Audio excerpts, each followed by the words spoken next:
Okay, welcome back. We have our exam on Friday, so no class Friday. I'll make sure I put that in the announcement to remind you. We can go over maybe the last 10 minutes of class, what to expect on the exam. We'll cover chapters 9, 10, 11, and 12. I'll upload the slides for each chapter on the campus. Kind of same format as the previous three. And we also have a presentation.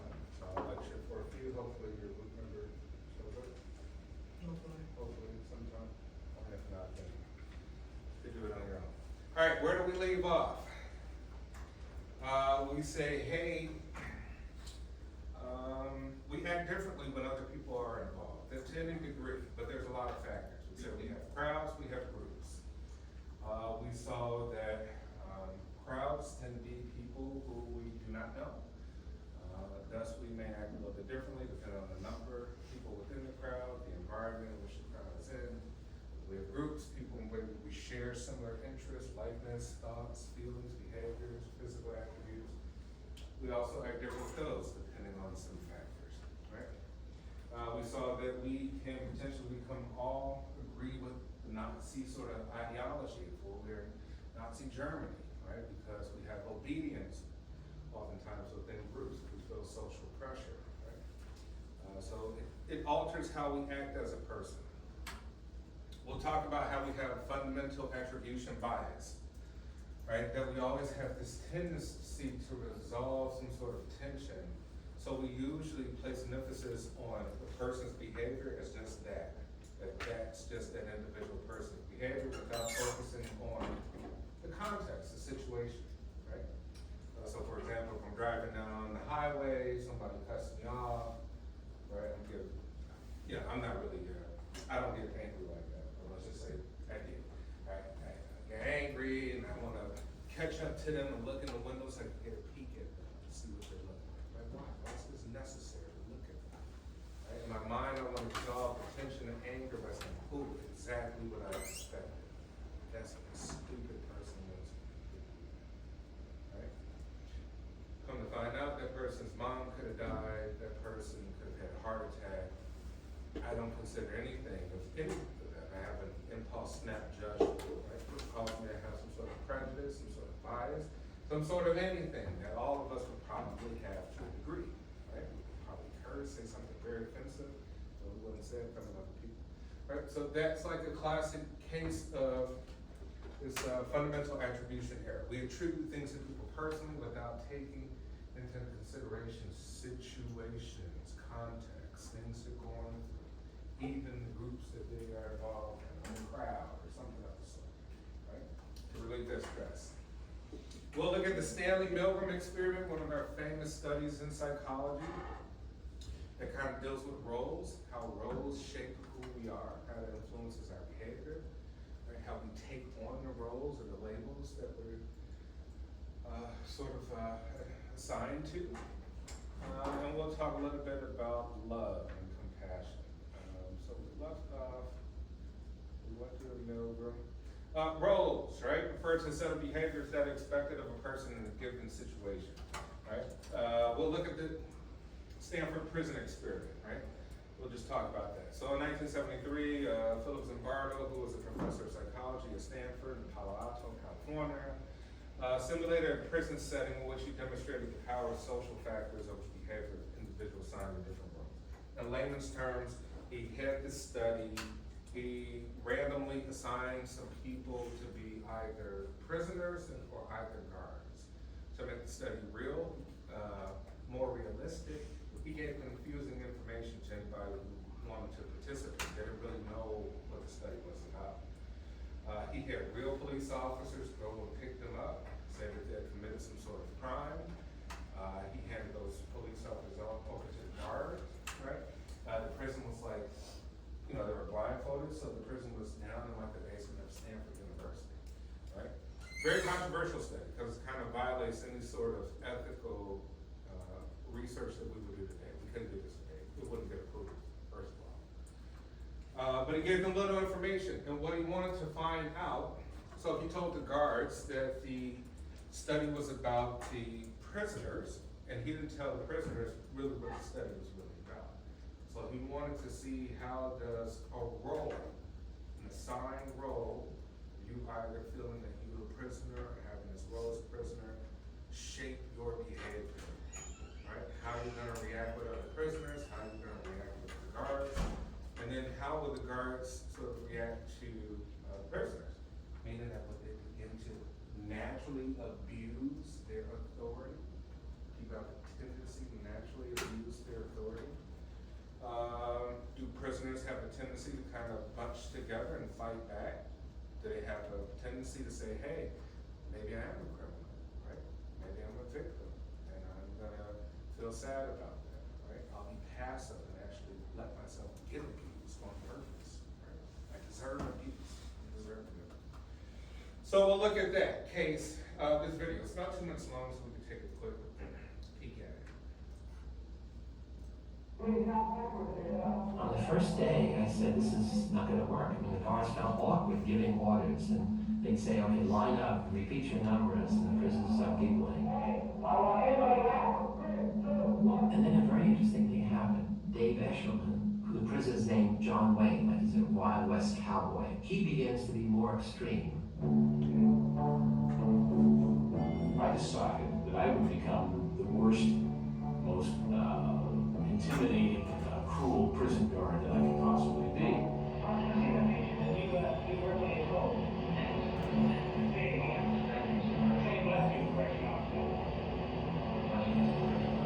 I was sort of fascinated myself that people were believing the act, and I was trying to see how far I could take it before somebody would say, okay, that's enough, stop.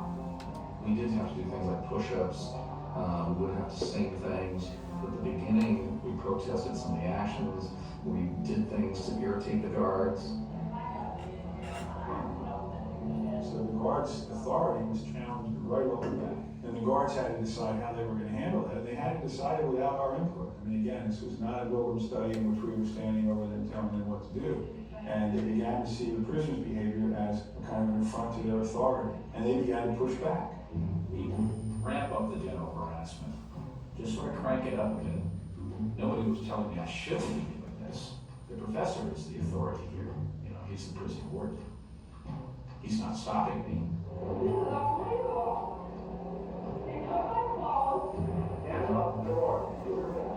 It was the first evening, a kind of rebellion that took place. The prisoners rebelled.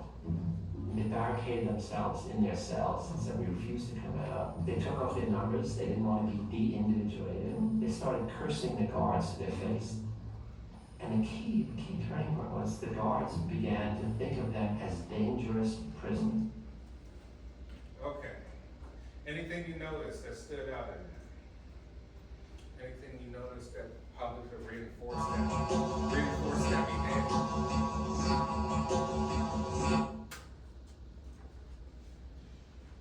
Anything about a prisoner that can reinforce that behavior?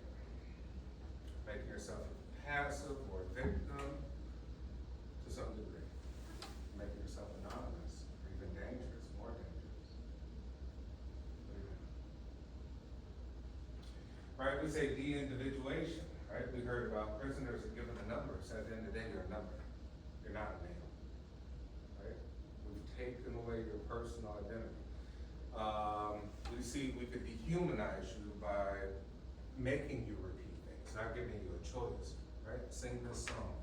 Sir, say sir, yes sir, right? Say good morning. Like forcing somebody. The military does it too, right? The military does it too because it wants to reinforce authority so that you become subservient and that you know how to follow orders. Good if you want groups to kind of work in unison to solve problems, right? That's probably an effective way of doing it. Bad once you come out of the military and now you feel you don't have an identity because your identity was part of the brotherhood, not as an individual. Right? Your identity involved other people so strong. So, military veterans kind of suffer depression, loneliness, isolation, have a lot of issues because of the social psychology aspect. So that's the Zimbardo experiment from Stanford. Very famous one. one, so try to remember that one as much as possible. Roles have a lot of power. Group identity. We say people develop social identity based on group membership in evident and self descriptions. Evident self descriptions. We say, what do you describe yourself as? Right? You fill out the application, you self-apply. When I was in college, maybe I wasn't the most ethical guy, right? Or maybe my thought process was like, I kind of see a lot of stuff as BS, right? I had scholarships as an Arab, not Arab. I had scholarships as a Hispanic. I'm not Hispanic. I had scholarships as this, and that, stuff that I'm not, right? Why? Because you self-select, you self-identify, right? There wasn't some rules and regulation or even the law to that degree. You could be whatever you want to be by self-description. Checking something on the box, right? There's no follow-up, there's no DNA test, there's no historical lineage test to some degree. And if we did, we might find out we're all something 1%, 2%. But even myself, I knew that these self-descriptions were kind of BS. They had strict boundaries and restrictions, and I always kind of wondered the motive and the intentions. Anyway, I got a lot of college paid for because of that. And that was my main objective as a student, right? Kind of love the system. Robbers Cave, 22 fifth grade boys at a summer camp in 1954 were divided into two random, I believe this is Oklahoma, equally sized group, right? Phase one, the groups are separated, intragroup attachment, within the group, attachment occurred. So divides, put them in the group, right? Called Republicans and Democrats. Competition occurred naturally. You divide any two groups, any one group, you divide into two groups, naturally competition occurs, right? Intergroup friction occurred, right? Between the groups. So naturally what we see, competition occurs and groups start to have friction, ideologies, ways of doing things, making up reasons, right? Inventing the reason. We say that attribution bias. We want to resolve to feel comfortable. So what we'll say is we're right, we're the best, we're awesome, and people who are another group, they suck, they're not that great, yada, yada, yada, right? It all makes us feel wonderful. Intergroup cooperation encouraged, group rivalry eliminated. So what they had obstacles, in which case one group couldn't do it by themselves. It literally took two groups. They could do like moving a truck or building some sort of obstacle. Like, all right, now we have to work with these people, right? We have to work with these people to solve the goal. What happened? Better communication, right? So this came to even be used in a lot of social psychology to show, like, even if we look at social identity theory when it deals with race, right? What we kind of know is that if you divide people into groups, because we say race is a social construct, right? The census data will change, right? One point, Hispanics weren't considered white, according to the census. We're just saying the census. Now we say white, non-Hispanic, or Hispanic. So where did that all come from, right? And there were even more groups on the census data, right? There are even more, there's less now. And you always gotta think about, like, what is the true motive and intention of dividing people into these groups, right? Think about blacks. You're like, oh, it's black. You're like, well, not necessarily, right? There's Caribbean, they don't speak French or Spanish or Creole or something. They don't listen to the same music, they don't do anything. They probably don't even communicate to some degree. You're like, maybe African Americans are more closely related, historically maybe, to Caucasian Americans. Maybe African Americans and Caucasians are cousins, historically. 400 years of enslavement, living together, eating each other's food, doing stuff together, right? So, we have to think about these things seriously, like, oh, well, there's a motive to why we classify. But it depends on how many groups we classify into, we say something happens. And if we give them something which takes all groups to participate, better communication. Now the mindset changes. Oh, well, these people are not that bad. You know, it's bad as I thought. Some stereotypes, right? All that begins to change. It's kind of what we call contact theory, meaning that the closer you are to someone, even in this class, right? People way over here and way over there, you are going to find it easier, just by distance alone, to potentially group up with somebody and talk to them than you would somebody way over here. And it's just this one classroom. Imagine if we're talking about an entire society. Diffusion of responsibility. Remember we say, hey, bystander effect. 20 people outside, we see someone beating up a little kid. And everybody pulls out their phone, record it, put it on TikTok, and get a good laugh at it, Twitter, and then, but maybe one person stops. You're like, man, that's horrible. Like, jump in. Stop. You're like, well, why did 19 people just stand there with their phone? Right? Why? Such a horrible thing. We're seeing like an elderly person or a child or a woman being hurt. Lower sense of personal obligation to respond to someone in need because others may respond. I'm not going to do it if I think that somebody else will do it. It's 19 other people. I'm going to wait to see who does it, right? When more bystanders are around, one of them might provide assistance. So we say this is just the dominant thing. Somebody may jump in, right? We say that, but the dominant thing is that most people are, right? And the larger the group, the more responsibility diffused, thereby lower people's tendency to intervene. When we say on the flip side, if you go to a large group, you're basically anonymous. If you go to a concert, if a fight breaks out, you might do something really bad. You might just start punching, knocking people out just because you can get away. Well, because you're like anonymous, because it's a million people, right? And then we often wonder, why did it get like that? Why did that happen? Well, we're given the answers here. All right, so yeah, liking and friendship. Physical distance predicts liking and friendship. Apartment complex relationship. It means even if you live in an apartment building, you're probably going to be friendlier more with people who live on your level as opposed to people who live way up or way down. You may never talk to people on the first floor ever. Right? It's more of a likelihood. And then lastly, right, attraction and romantic relationship. Hey, physical attraction and predicted romantic attraction. So we are visual creatures. We do like physical attraction primarily. I'll say men even more so, right? And are more physically visual creatures in that way. But women as well too, right? It's a high predictive romantic attraction. Dating partners tend to match based on similar levels of physical attractiveness and popularity. It's not a coincidence that if you're an A-list celebrity, you might be married to an A-list celebrity. Not a coincidence if you're perceived to be extremely attractive, you might marry or date or whatever somebody, like, oh, they look like they belong here.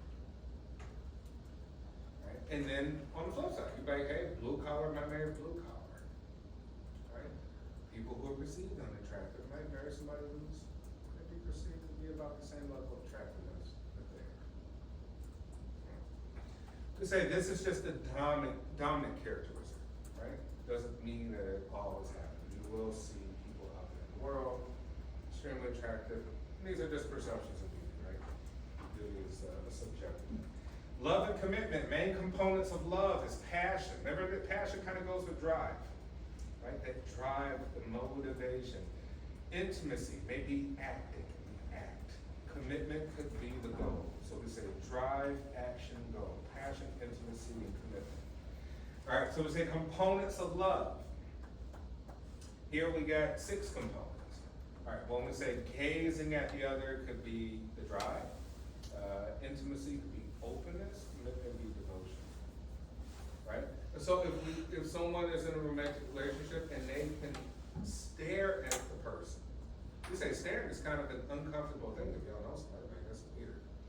But the more you like somebody, the longer you can, the more comfortable you are with them. And if you're really comfortable, you can stare at them all day. You look in their eyes and have a conversation for 2 hours, right? And that creates more devotion, right? Usually the outcome is devotion. Euphoria, right? Feel free to talk about anything. Right? So we get the sense of happiness and excitement. The action would be, feel free to talk about anything, and the conclusion would get us commitment, right? Because we don't talk about anything different. Butterflies in the stomach, right? Butterflies in the stomach, we're like, hey, you kind of, you get shy around a person, and we say shy is vulnerability. So butterflies in the stomach means, hey, I'm vulnerable with this person. I like them so much that I feel a certain way whenever I see them. I'm in a state of vulnerability. That means that person, you'll do anything for them. Right? They may ask you some crazy stuff. You'll do it, right? Because intimacy is that you want to support them, you want to put them before you. So their demands matter more than yours in that state. Heart rate increases, right? The sympathetic nervous system. Creates honesty. Remember, so we say this could be potentially a stressor, right? So the nervous system goes up. Stressful things, how do we resolve that? Intimacy could be honesty and needing each other. How do you resolve your stress? Be with each other. You need each other. Sexual passion, right? That could be the drive. Intimacy could be understanding. And commitment could be protectiveness. Right? Well, it's a very intimate act, sex. So, it needs to be a level of understanding, agreement, and there's also a level of protectiveness. Even openness, talking about it with your romantic partner. Sex appeal, that could be the passion, right? Sex appeal could be driven because of patience, but with a commitment due to loyalty. And lastly, we're just talking about social cognition, which we really haven't talked about.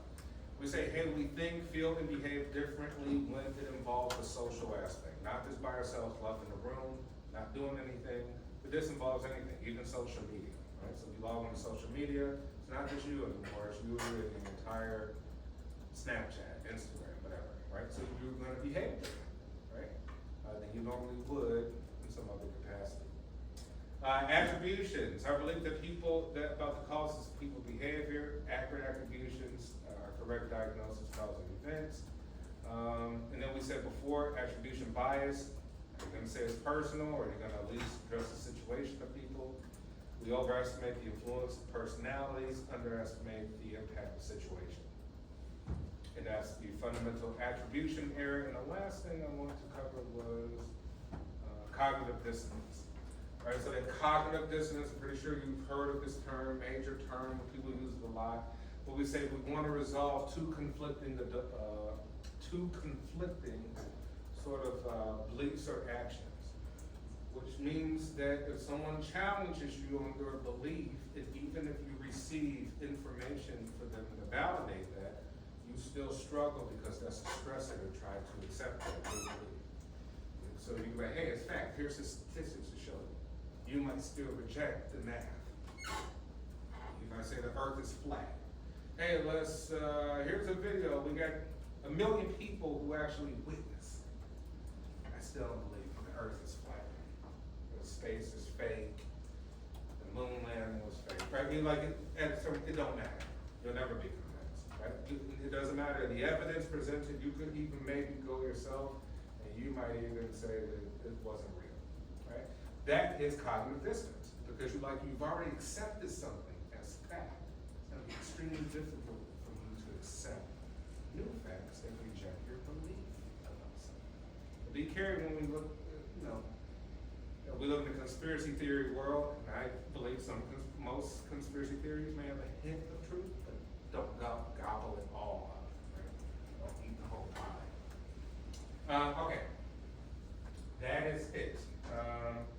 So what we'll do is do our presentation, and then we'll briefly go over what will be on the exam. Let's see. Do you know? Yeah, there's a second one.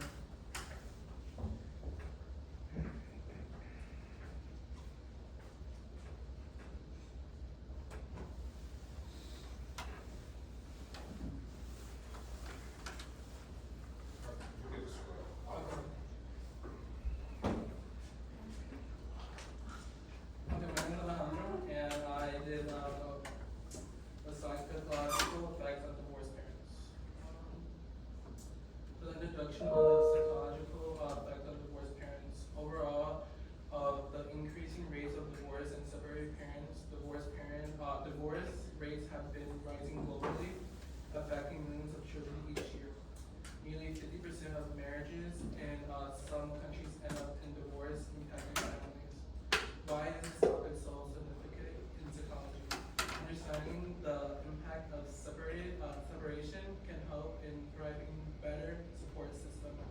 Studies help identify ways to reduce negative effects. Key effects on children is emotional distress, behavior changes, and long-term effects. Some children show resilience, while others struggle significantly. Emotional impact on children. Increased risk of anxiety, depression, and emotional instability. Children may experience stress and fear of abandonment. Emotional distress may lead to withdrawal from loved ones, feeling of guilt, confusion, and sadness. Some children blame themselves for their parents' separation. They may struggle to understand the reasons behind the divorce. Possible impact on self-esteem and trust in relationships. Difficulty forming stable relationships later in life, increased risk of insecure attachment styles, real life case studies effect on children's development. Studies show that early interventions can reduce negative outcomes. Children with strong support systems often adjust better. Behavioral and social changes.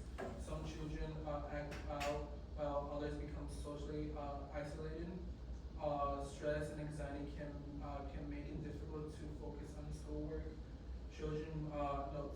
Teachers may notice reduced involvement or lower grades. Difficulty trusting others from forming secure relationships. Other likelihood of struggling in relationships. Friendship may suffer due to emotional struggles. Some children seek comfort in friendship while others withdraw.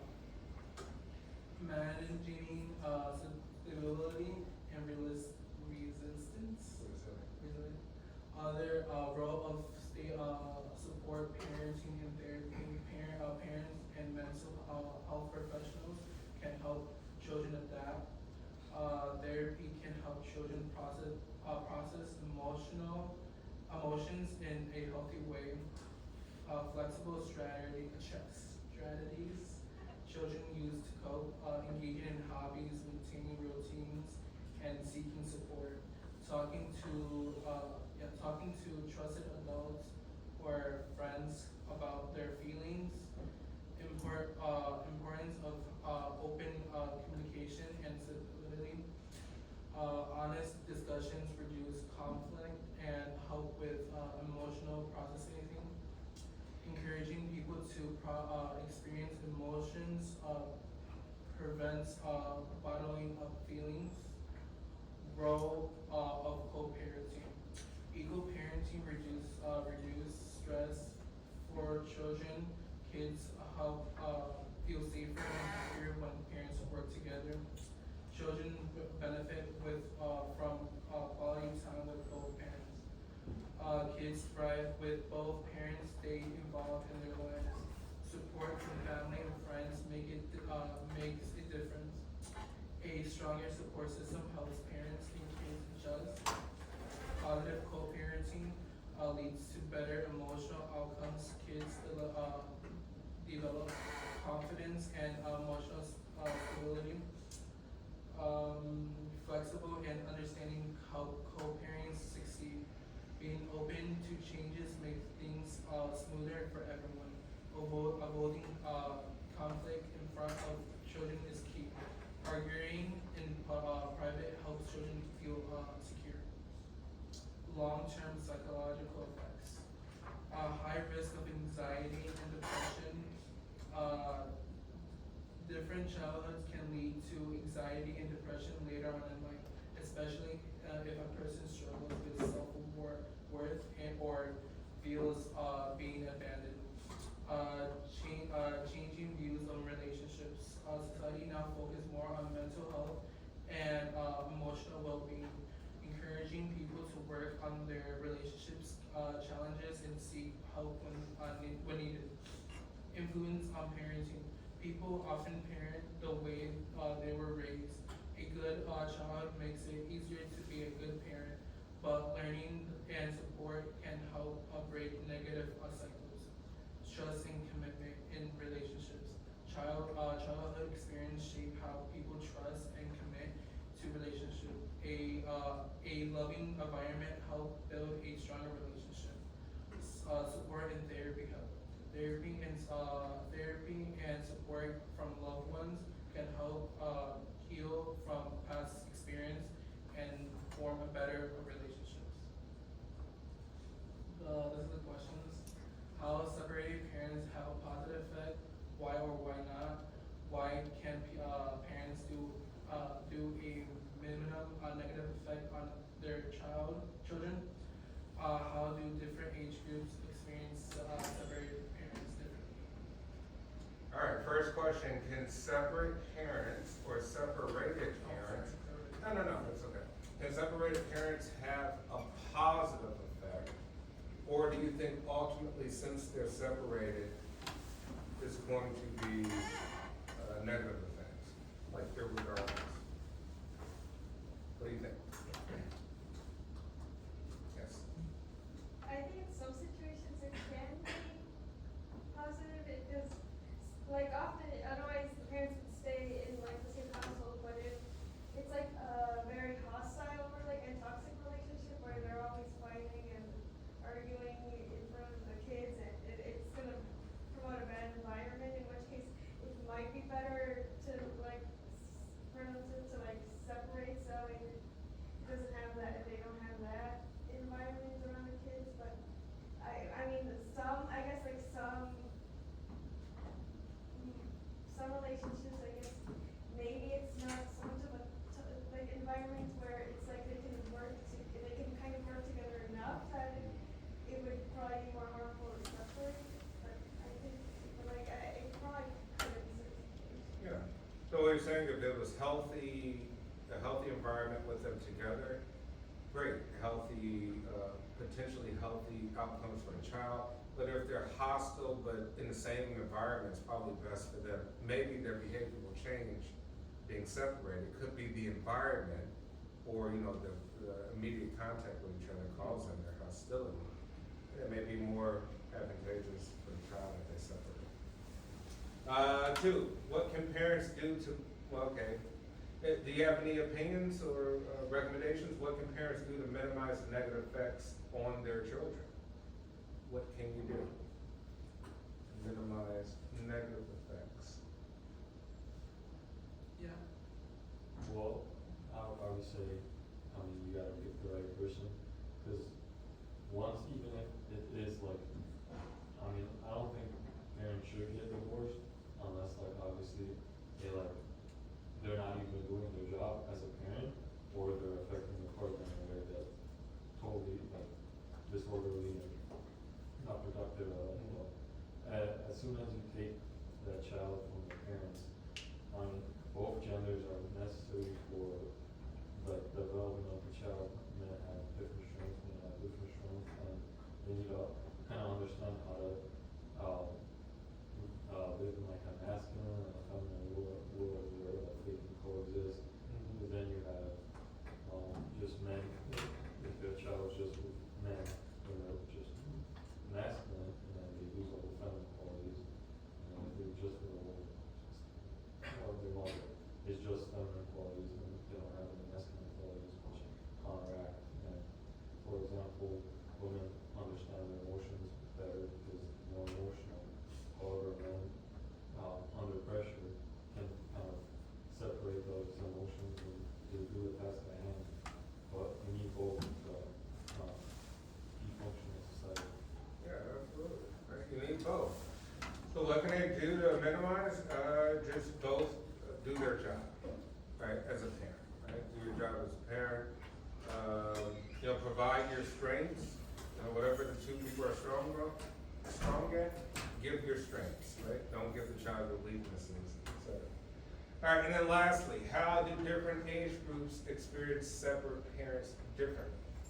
Any opinions on this? Do you think, does it matter if the kid is 5? Does it matter if the kid is 15 when they separate? Does it matter if the kid is 12? Do you think there's any kind of impact on the difference in age groups? Yeah, definitely at a younger age, because once you grow older, you normally rely on your parents. So, like, that's, as the younger you are, that's like the fundamentals of your life. So then, once you get older, you have like a semblance of, you said, it's like hard to change when you're a little older, when you're a child, it's already forming. Especially this is like a big thing in like African American communities and how they're like this, like they're having a problem like fitting in society because they don't have a father because of what's going on, right? And then they kind of can't process how to be successful because they don't have someone to guide them. They don't have a masculine figure. They just have feminine figures where like you're a man and you have to have males. Like, Yeah, absolutely. I mean, I think role model usually is people's dad. If you have a dad and you're a boy, usually it's dad. If you're a girl, usually it's mom or dad, or both parents to some degree. And if you're lacking that, you don't have a reference point. So people say, oh, be masculine. Like, what does that mean? Right? Control your impulse. Nobody taught me that. Right? Your teachers can only teach you so much, but they can't raise you. Your parents have to instill that. So yeah, you're probably right. The younger you are, the less bond, you need to bond first. I don't think it'd be difficult to bond if you're like 15. You never met your dad or your mom before, right? It'd be difficult. But if you're young, you already bonded and had these experiences, you probably be bonded with them forever, in spite of what happens past the age of 12 or something, right? So maybe younger. All right, anyone else? Okay. All right, we're not gonna have time for. So what I'll do right now, after you all leave, I'll put up the bullet points on Canvas of what we're going to talk about. It'll be on the exam. It'll be the same format. I'll also upload the slides right now under the files. You'll be able to find that. And then Friday, exam will open up class time, and I'll probably give you a little bit of additional time for you to complete it. I'll take care of that right now. All right? Okay, see you on Monday. See you on Monday.